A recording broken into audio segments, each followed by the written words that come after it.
জি, কবিতা আপনি ঠিকই বলেছেন যে বাজার মনিটরিং করছে এই মুহূর্তে অনেকেই। আমরা যেই বাজারটাতে এসেছি সেটি কিন্তু রাজধানীর অন্যতম ব্যস্ত একটি বাজার এবং বৃহত্তম পাইকারি বাজার বলে যেটি পরিচিত কারওয়ান বাজার।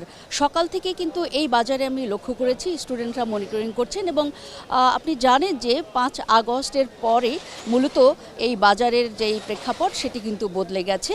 যারা বিক্রেতা এবং ক্রেতা দুপক্ষই কিন্তু বলছেন বারবারই যে আসলে ক্ষমতাসীন যেই দলটি গত হলো বা গেল, আওয়ামী লীগের যেই নেতাকর্মী বা পুলিশ বাহিনী ছিল সেই সময় তারা কিন্তু বেশ চাঁদাবাজি করতেন এই বাজারে এবং এর ফলে কিন্তু একটি সিন্ডিকেটও তৈরি হয়েছিল এই বাজারটিতে। এই কারণে কিন্তু এখানের পণ্যের দাম অনেক বেশি ছিল এতদিন এবং এর পরবর্তী যে সময়টা আমরা পার করছি, অন্তর্বর্তীকালীন সরকার দায়িত্ব নেওয়ার পরেই এই যে স্টুডেন্টদের তৎপরতা, মনিটরিংয়ের যে তৎপরতা, তার মধ্য দিয়ে কিন্তু আমরা লক্ষ্য করছি এই বাজারে অনেকটাই দাম কমে গেছে বিভিন্ন পণ্যের। এর বাইরে যেটি তারা জানিয়েছেন যে চলতি পথে যে ট্রাকে বা পণ্য পরিবহনে যে চাঁদাবাজি হতো সেটিও কিন্তু কমে গেছে। ফলে চাঁদাবাজি কমে যাওয়ায় কিন্তু দামের যেই তারতম্য সেটি আমরা যেমন লক্ষ্য করেছি এবং স্বস্তিও কিন্তু আমরা লক্ষ্য করেছি আজকের বাজারে ক্রেতা এবং বিক্রেতাদের মধ্যে। আমি বাজার ঘুরে যেটি দেখেছি সকাল থেকে, মুরগির দাম বিশেষ করে ব্রয়লার মুরগি এবং সোনালী মুরগির দাম কিন্তু কেজিতে 40 থেকে 50 টাকা কমেছে গত এক সপ্তাহের মধ্যে।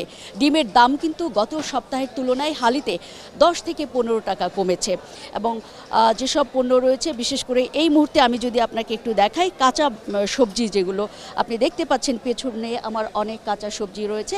এখানে আমি লক্ষ্য করেছি আজকের যে বাজার দর সেটিতে কিন্তু পটল, ঢেঁড়স, করলা এবং বেগুন এই যে সবজি এগুলোতে কিন্তু 40 থেকে 50, কোনোটা 60 টাকাও কেজি প্রতি দাম কমেছে। তারা বারবারই বলছেন যে এতটাই স্বস্তিতে তারা আছেন যে চাঁদাবাজির যে দাপট সেটি কমে যাওয়ার ফলে যারা ক্রেতা বিক্রেতা সবাই কিন্তু খুশি মনে বাজার করছেন। আমরা এই মুহূর্তের আজকের বাজারে 40-50 টাকা যেই ঢেঁড়স বা আলু, পটল বা যে কোনো তরকারি বলেন না কেন যেটি আমরা পেয়েছি সেটি কিন্তু গত এক সপ্তাহ আগে যখন ক্ষমতাসীন দল আওয়ামী লীগ ছিল তখন কিন্তু 100 টাকা ছুঁই ছিল। এই যে বাজারের যেই একটা স্বস্তির নিঃশ্বাস এটি কিন্তু আমরা দেখতে পাচ্ছি আজকের বাজারে। অন্যদিকে আমরা যদি মাছের বাজার বলি, মাছের বাজার ঘুরে কিছুক্ষণ আমি যেটি দেখেছি সেখানে কিন্তু একই রকম একটি স্বস্তি বইছে। সেখানেও কেজিতে 30 থেকে 50 টাকা পর্যন্ত প্রতিটি মাছের দাম কিন্তু আমরা লক্ষ্য করেছি কমেছে। এরকমটি ছিল কারওয়ান বাজারের আজকের বাজার দর পরিস্থিতি।